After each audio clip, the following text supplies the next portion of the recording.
I think that's about it. Do we have time for questions or? Yeah, maybe one or two. Yeah, yeah. Thanks, all. Thank you. Sorry, is there a special paint? Is there a special paint? For doing the letters? I used a special paint. It's a special letter, it's a special sign writing paint that I was able to get just around the corner. There's a little shop just around the corner, Cork Art Supplies, and they had this stuff. But you know, people use all sorts of things, from stove enamel. I mean, black is the traditional colour for most of these kind of inscriptions in limestone.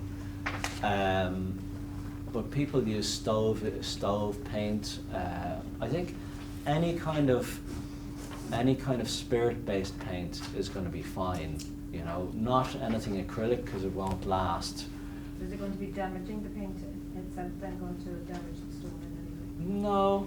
No, I don't see how it could really. You know, I mean, the important thing is that if you're using a paint like that and it goes, you need to have some white spirit handy, because if it does go onto the surface of the kind of the flat surface around the margin of the letter, you don't want that to dry. So you need to wipe it off while it's still wet.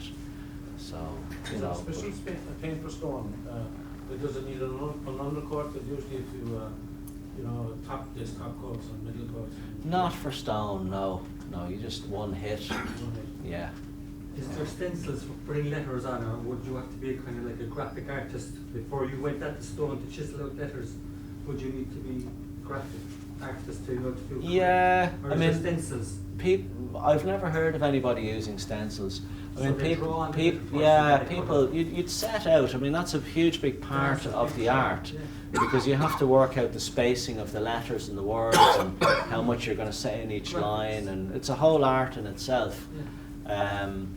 So, you know, what people will, Matt Thompson, for example, who did that recarved those letters, what he will do is he'll get a big sheet of paper the size of the stone, and he'll draw out all the letters on that, just to work out the proper spacing and everything and how it's going to look finally, and then he'll use that as a kind of a template to go and carve onto the stone. But carving onto the stone is a completely separate art, creative act in its own right. It's not like. Draw each letter out.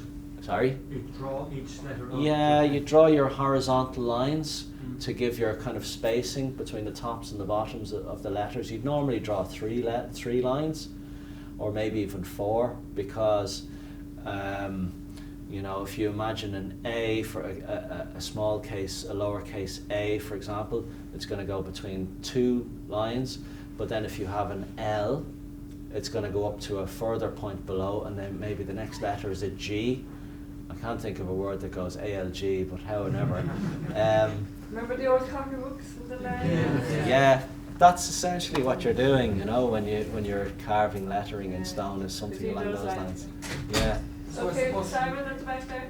How long would that biocide keep that monument clean? Not very long. So what's the point then? Because it makes it easier to clean. Because if you're cleaning off living growths, they're much more tenacious than if they're dead. That's the main reason. And visual, just so it looks. Yeah.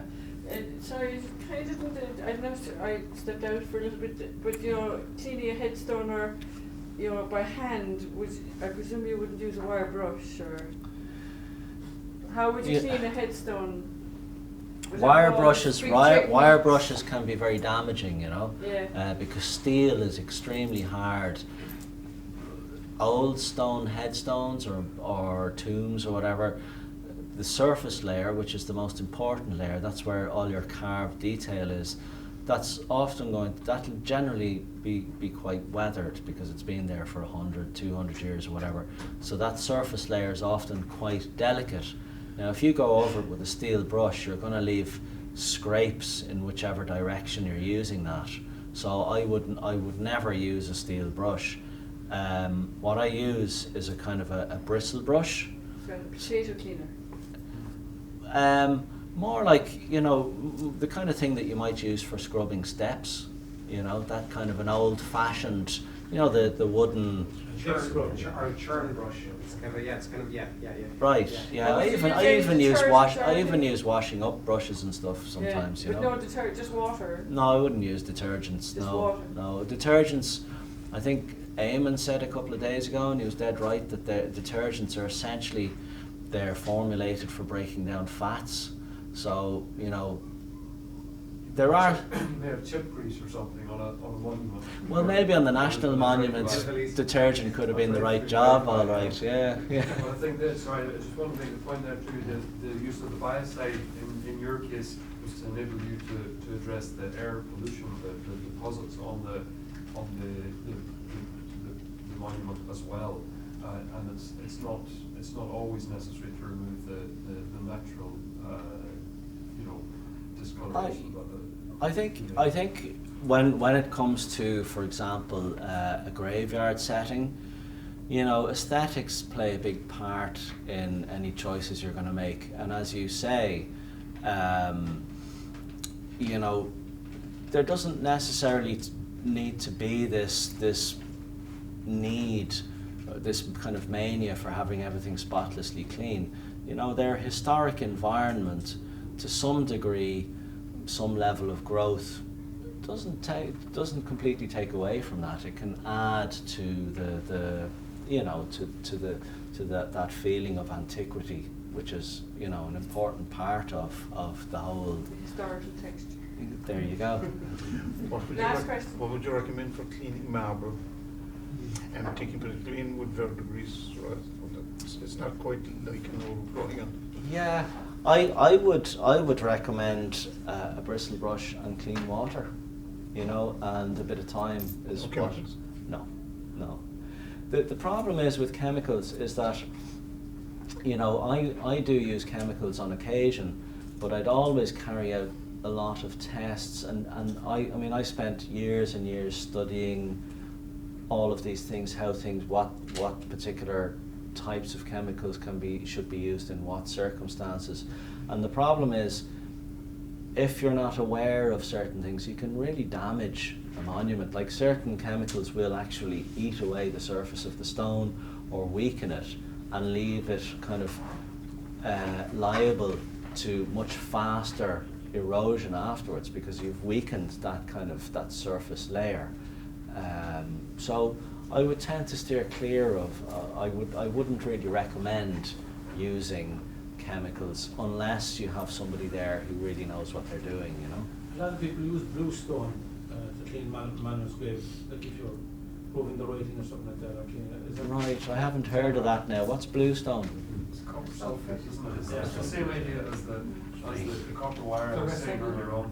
Like it could, on certain stones that are maybe more absorbent than others, particularly the likes of Carrara marble, you're liable to cause irreparable staining. You're going to get like blue stains on your pristinely white marble surface. But and there's also, it could react with different stones that have different mineral contents in unpredictable ways. Does it use limestone mostly to clean up? Yeah, well, as I was saying, and you know, it's been pointed out, there's limestone and there's limestone.